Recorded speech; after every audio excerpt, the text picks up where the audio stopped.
देण्याची मागणी जैन समाजानं केली।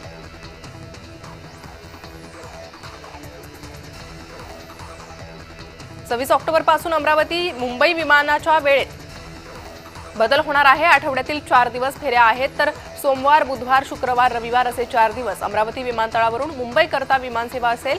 याशिवाय नाईट लँडिंगची सुविधा उभारण्याचं देखील काम सुरू आहे।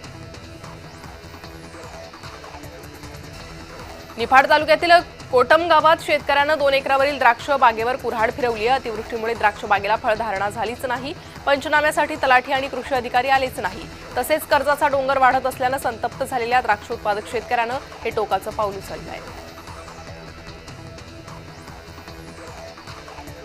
कोल्हापूरच्या कागलमध्ये गहिनीनाथ उरुसात जॉईंट व्हील पाळण्यात अडकलेल्या 20 नागरिकांची मध्यरात्री सुटका झाली। हा पाळणा 70 फूट वर जाऊन गोलाकार फिरत असतो, मात्र काल रात्री पाळणा वर गेल्यानंतर अडकला। अशा पाळण्यांना परवानगी कशी दिली गेली याची चर्चा कागल परिसरात सुरू आहे।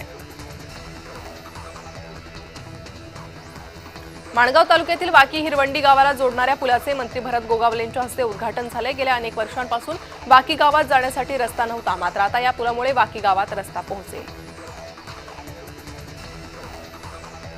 अमरावती कृषी उत्पन्न बाजार समितीत 25 ते 30 हजार क्विंटल सोयाबीनची आवक झाली। दरम्यान हवामान अनुकूल राहिल्यानं आणि सुट्टीनंतर व्यापाऱ्यांच्या खरेदीतील उत्साह वाढल्यानं सोयाबीनला समाधानकारक दर मिळाले। सोयाबीनचा कमाल दर 4200 रुपये तर किमान दर 3800 रुपये प्रति क्विंटल इतका नोंदवण्यात आला। परतीच्या पावसाने सिंधुदुर्गला झोडपून काढलाय। 25 ते 28 तारखेपर्यंत मेघगर्जनेसह मुसळधार ते अतिमुसळधार पाऊस पडणार असून 35 ते 40 किलोमीटर वेगाने समुद्रकिनारी भागात वारे वाहणार आहे। त्यामुळे मच्छीमार यांनी समुद्रात जाऊ नये असा इशारा हवामान विभागानं दिलाय, तर 28 तारखेपर्यंत येलो अलर्ट जारी केलाय।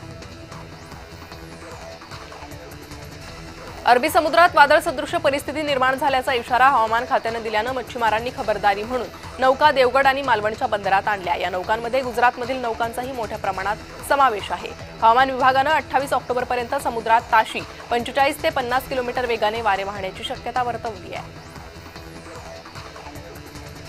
अतिवृष्टीनं कपाशीच्या पिकाचं मोठं नुकसान झालंय, त्यातच अद्याप सीसीआयचे शासकीय खरेदी केंद्र सुरू झालेले नाही। दिवाळी साजरी करण्यासाठी शेतकऱ्यांना पहिल्याच वेचणीचा कापूस खासगी व्यापाऱ्यांना मागेल त्या दरात विकावा लागलाय। आठवडी बाजारात व्यापाऱ्यांनी कापूस खरेदी सुरू केली आहे।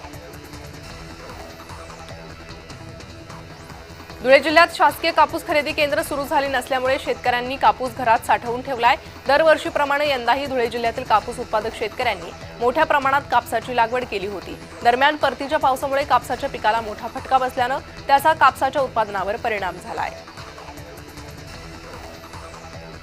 महावितरण कंपनीच्या लोंबकळणाऱ्या तारांच्या शॉर्ट सर्किटमुळे संभाजीनगरमधील पखोरा शिवारात 3 एकर ऊस जळाला। यात शेतकऱ्याचं लाखो रुपयांचं नुकसान झालंय। खांबावरील लोंबकळणाऱ्या तारांचं घर्षण होऊन ठिणग्या उडाल्यानंतर ऊसाने पेट घेतला। नुकसान भरपाई देण्याची मागणी शेतकरी करतोय। दिवाळी संपवून परतीचा प्रवास करणाऱ्या प्रवाशांसाठी एसटी महामंडळानं पुण्यासाठी अतिरिक्त 40 ई बस आणि साध्या 35 एसटी बसेस सोडल्यात। शिवाय नागपूरसाठी 15 बसेस धावणार आहेत। तसेच अमरावती, नांदेड, जळगाव, भुसावळ या शहरांसाठीही अतिरिक्त बसेस सोडण्यात आल्या आहेत।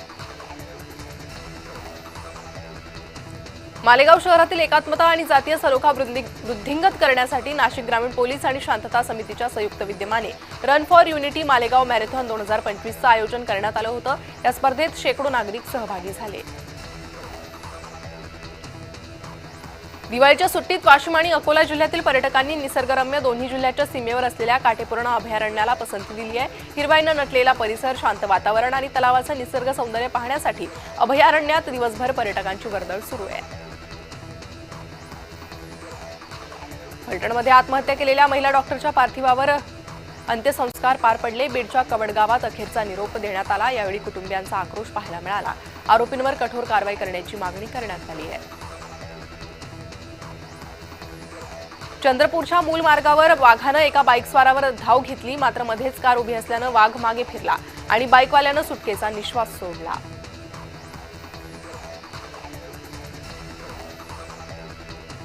मावळ तालुक्यातील शेतकऱ्यांवर पावसाचं संकट कोसळलं। पवना धरण बॅकवॉटर लगतच्या गावांमध्ये भातपीक जमीनदोस्त झालंय। सणासुदीत पीक मातीमोल झाल्यानं शेतकरी हतबल झालाय। अमरावतीच्या चांदूर बाजार समितीत शेतकऱ्यांनी आणलेलं सोयाबीन भिजलं। अचानक आलेल्या पावसामुळे खुल्या मैदानात ठेवलेले हजारो क्विंटल सोयाबीनचे पोते पावसात भिजले, त्यामुळे शेतकरी आणि व्यापाऱ्यांचं नुकसान झालंय।